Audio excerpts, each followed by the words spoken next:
This is Changemakers with Katie Gore, finding the right solutions for the affordable housing community.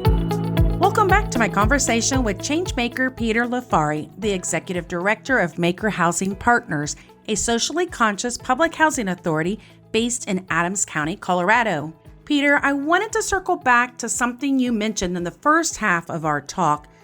You said that you don't like the title Section 8.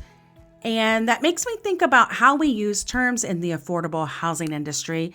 We can all get stuck in the rut of acronyms and compliance terminology. So what's your take on that?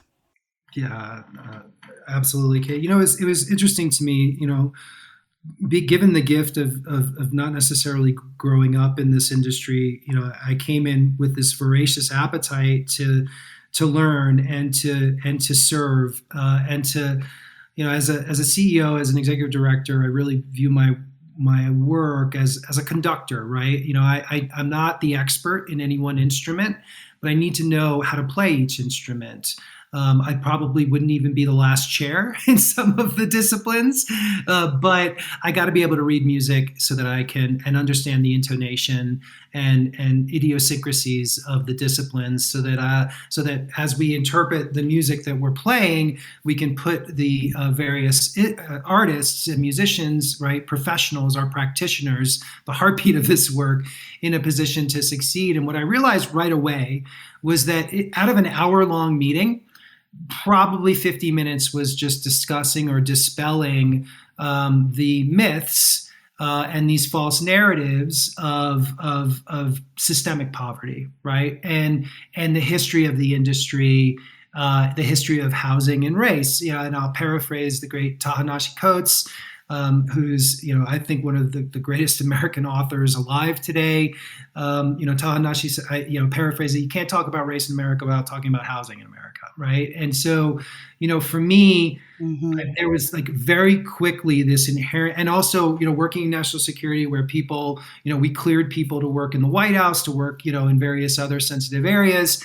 And as I'm reviewing, our criminal screening standards, our personal history standards, I'm like, gosh, man, it's harder to get a freaking apartment in this country than it is to work on a secret project, walk into the White House. And I said, gosh, man, how can we connect and build a foundation of trust so that we can disagree in ways and spark conversations of materiality if really, 95% of our precious time together is really, kind of digging in or dispelling these myths and really not doing it in a productive way. And, first and foremost, that involves looking in the mirror and saying, what are we not great at? What are we doing wrong? What's most important? How do we treat people, as I mentioned earlier? But so we changed our name, right? And that's part of this journey. And that's, why I started there, to say, well, we wanted to kind of change the terms of engagement to spark a conversation of, well, why did you change your name?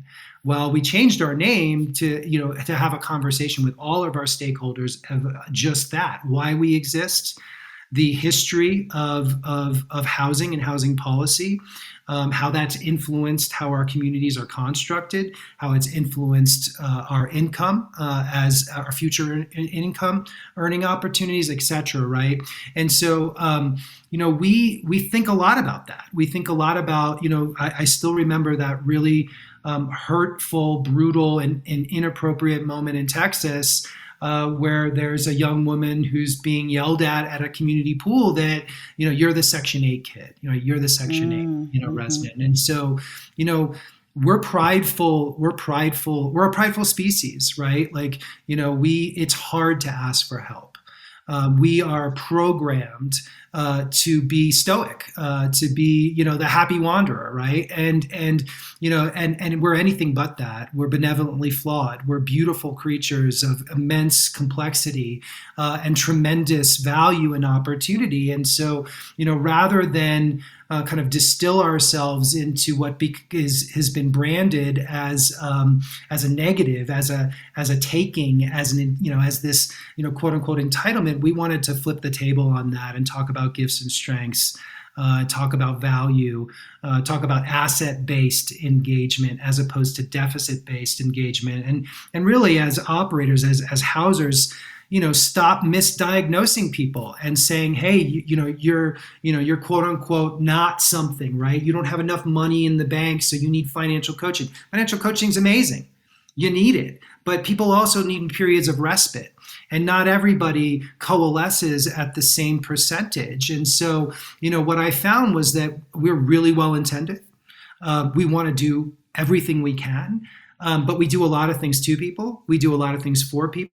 We rarely ever do anything with people. And so the idea there is how can you do something with people if you're, pushing them into this extremely narrow construct that is highly emotional and extremely compartmental, kind of pushed over to the side and being treated as if they're the harbinger of less than, of things that aren't acceptable enough. And so, one of those easy moments there is this discussion about Section 8, right? And saying, hey, let's turn this around and talk about what we're really good at. Let's talk about what the people we serve are really good at, and let's learn from them.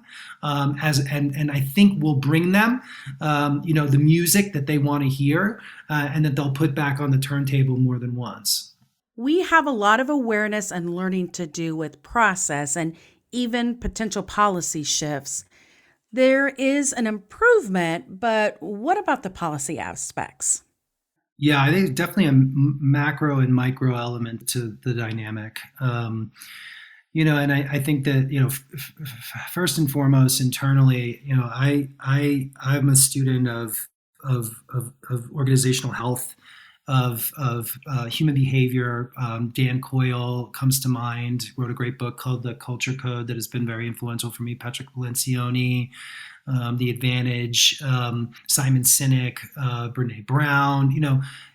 So first off, I'll start micro, like internal in an organization, right? I'll never forget as learning about culture and values. And there's this sad. It's a really sad story, but I think it illuminates the importance of values are only as good as teachable and usable they are to everyone in your organization, right? And just saying integrity doesn't make people virtuous of nature, right? Because there's one of the worst moments in American history, right, was the Enron collapse. And every day in Enron in Houston, the leadership team would walk into their palatial palace, and the marble cornerstone in the lobby had one word etched into it.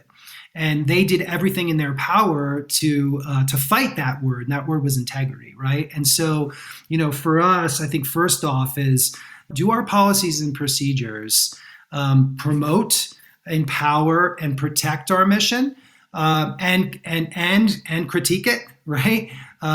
Or do they do the opposite? And your operating environment, your regulatory environment, those types of constraints, opportunities are paramount. They're material. I'm not going to diminish that whatsoever. But I think for us, what we really focus on is what's within our control. What can we do without any sort of, external change dynamic of note, right? So what are our criminal screening standards? What are our look back periods? Are we guided by our substantial, legitimate, non-discriminatory rights? Have we articulated what the substantial and legitimate non-discriminatory rights that drive our policy decisions that accumulate into protocol and procedure, right? And so through that lens, through that construct, I've seen it, and I believe that we will do far more good and less quote unquote harm to all that we serve as an institution, as a bureaucracy, right, as an anchor institution, than not. And so that's at the micro level, is really doing that work that looks in the mirror and says, how are we doing, right? Are we true to our values? And where can we improve? And let's go ahead and articulate that. And then at the macro level, we need source of income discrimination to be codified into the Fair Housing Law. It is absolutely detrimental to significant financial investment, although we want to see far more financial investment in housing and housing choice vouchers. But are we? Why is that the case? Why is that the case? Why? And I know there's flaws there, and I know that there's sort of arbitrage dynamics that certain landlords will deploy to rid themselves from this unbelievable obligation to house their fellow community members. But nonetheless, that exists, right? And so for me, I think that's an example of a nationwide policy. And I'll share this right now. I think our leadership at HUD should be banging the drum on that. And I know they're working really hard in a number of different areas, but that's an important element. I've been very inspired by the kind of return to talking about criminal screening standards, equity inclusion around EHV vouchers, around our methodologies of how we move forward in this industry and how HUD is going to evaluate grantees, et cetera. And so I think a couple of those things to me are examples. The other thing I'd say is that as housing authorities, the construct, and this is one where I'm sure there's debate about this, about whether from my colleagues, like is that the way to do it is appropriate. But I feel like we carry a very important message that can transcend our jurisdiction. That doesn't mean that we're providing direct services outside of our jurisdiction, but we are experts in the housing continuum. We are experts in administrating federal dollars. And so to be able to provide that expertise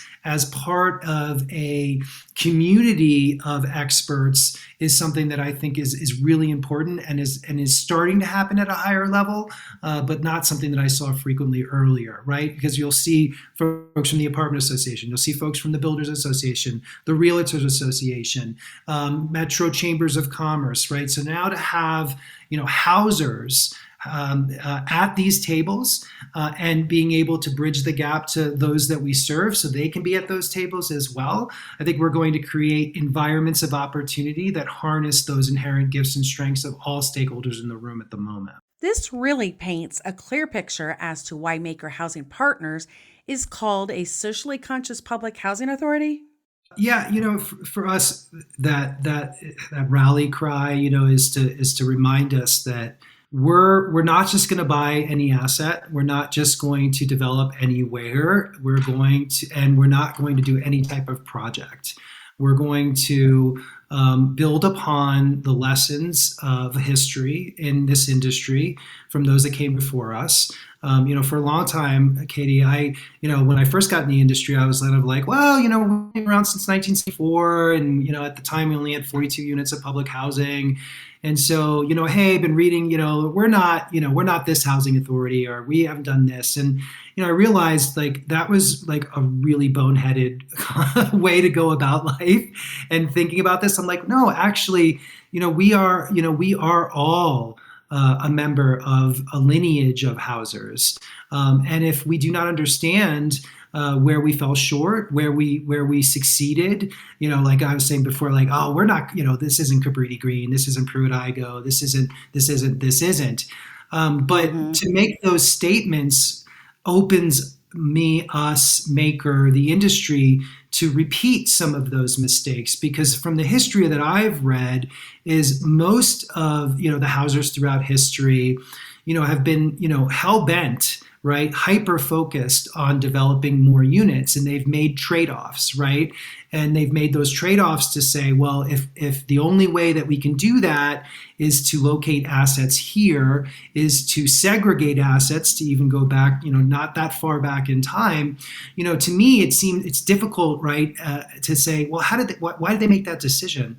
But when you start to understand the operating environment, the constraints, the conflict, all of those elements, you can see how certain decisions were made. And so, the socially conscious community development is a constant reminder to ourselves that we have standards. There are things we will not do. There are things that we will do. And those things are governed by our beliefs.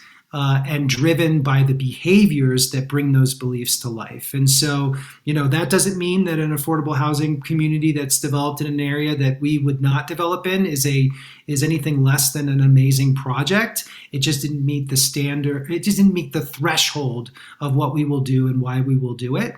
And also, we can't be everything to everyone. And so, we've really focused on investing in what we're good at and what doesn't exist currently in the county. And if other things do, if other entities are originating down payment assistance and providing wraparound services for that, well, then we should connect into them via a hub and spoke model. And so, it's a long-winded answer to say it's a rallying cry to remind us why we exist and how we behave.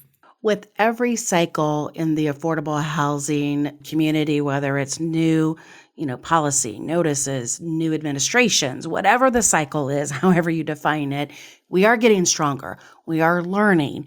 We've come such a long way. One thing that I'm seeing is this, feed into and who are the next leaders and how are we training them and what do they need to know? A couple of things you've mentioned. You've cited and named mentors that you had. And sometimes that's an overlooked concept, but you have brought this up a couple of times as we've talked here.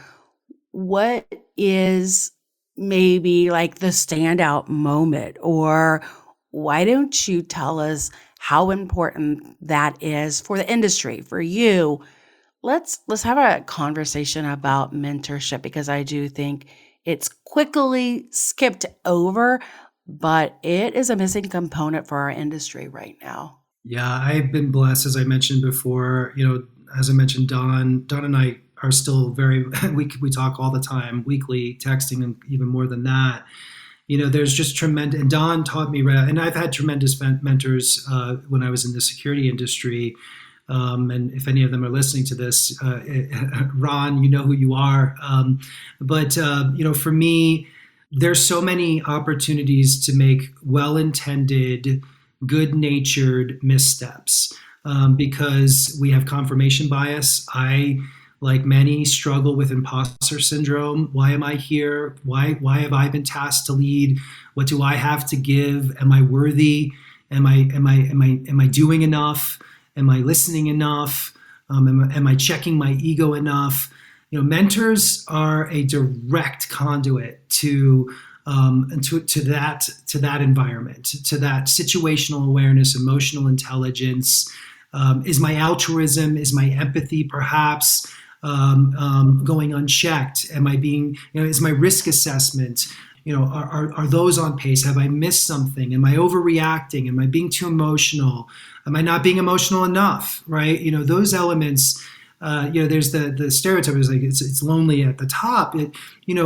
We all want to be in this role, right? You can't. I don't know how you can lead anyone without having a deep and profound appreciation and affection for fellow humans, and having being given the gift of being able to spend so much time with others, learning and serving and practicing with them. And so, to have mentors, in my opinion, allows us to quantify and be able to make sense of the noise of this modern life for which we inhabit. And so, just before we jumped on this call today, I was chatting with a couple of mentors about a dynamic to ask them for their situational perspective.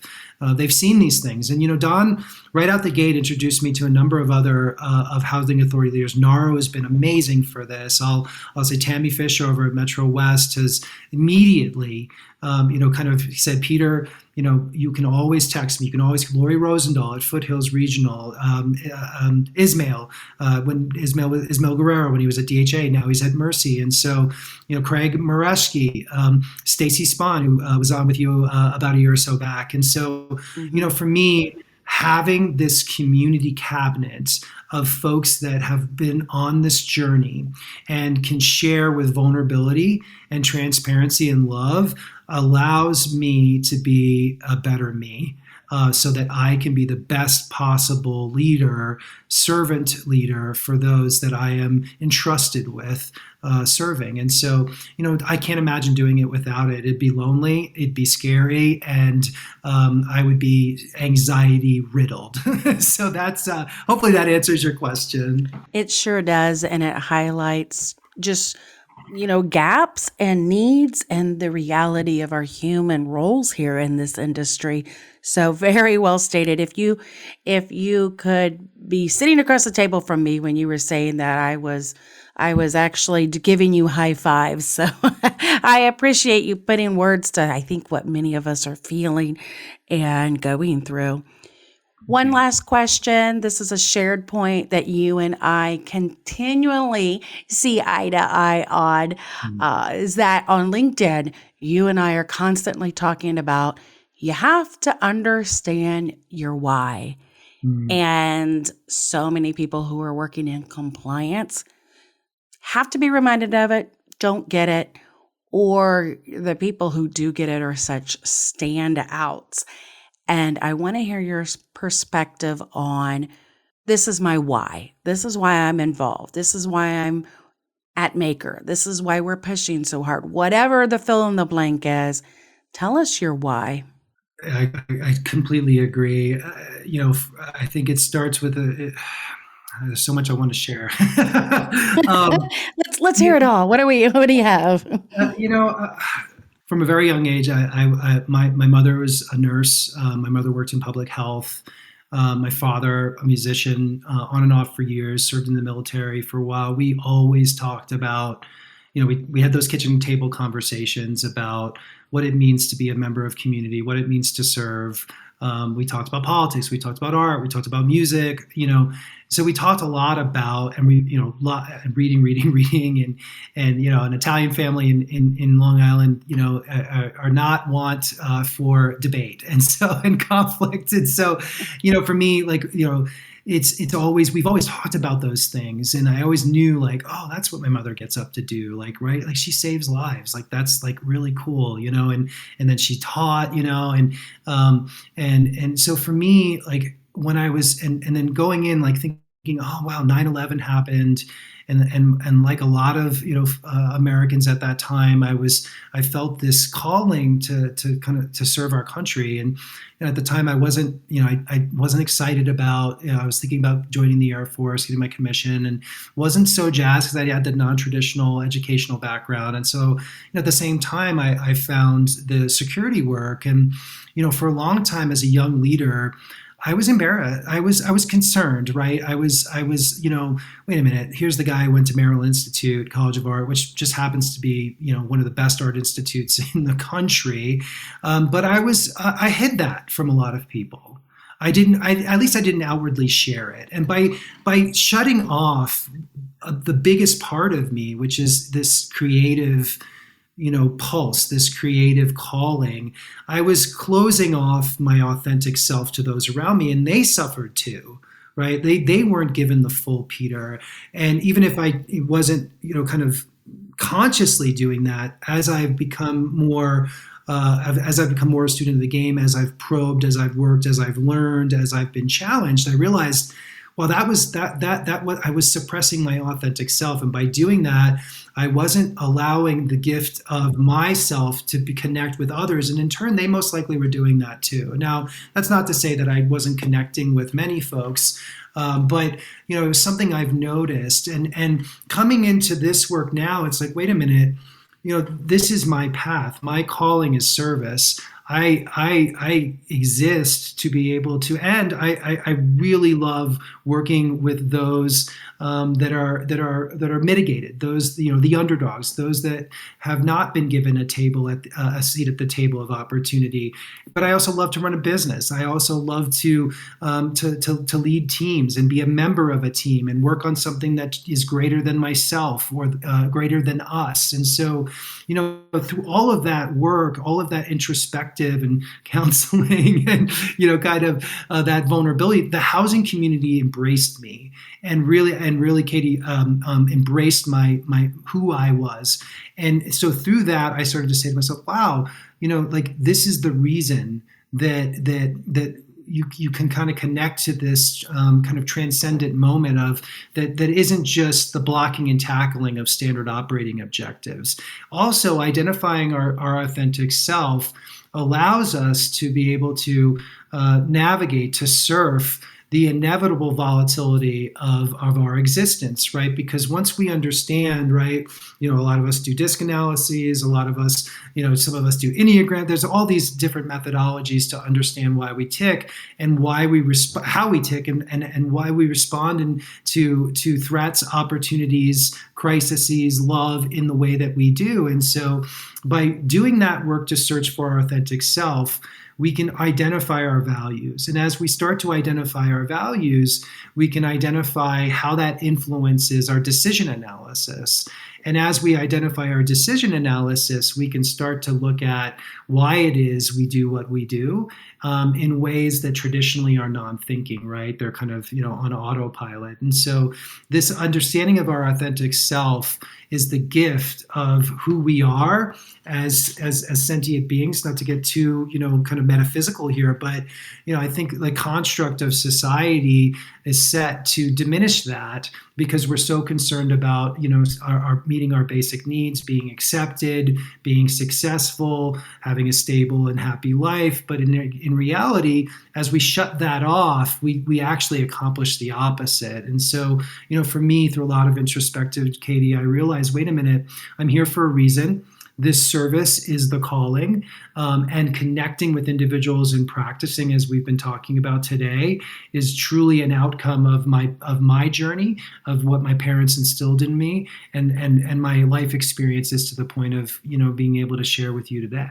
That is a dedicated focus, and it really makes the connection of the daily tasks into a piece of something much larger. So you have been a breath of fresh air for many of us as we keep up the good work in affordable housing. And I appreciate you bringing what Maiker is doing there in Adams County, Colorado. Oh, thank you, Katie. It's been fantastic. I'm a big fan of your podcast and getting to listen to everyone that you're able to sit down with. It's an honor to be on with you today. Thank you for the work that you're doing. Thank you for the opportunity to share a bit of my story. And, I want to express my gratitude for being able to hang out with you today. It means a lot. You are most welcome. It's been a pleasure to have you. Thanks for listening to Changemakers with Katie Gore. To find out more about Katie, go to quadel.com. That's QUADEL.com. This has been a production of Forbes Books Radio.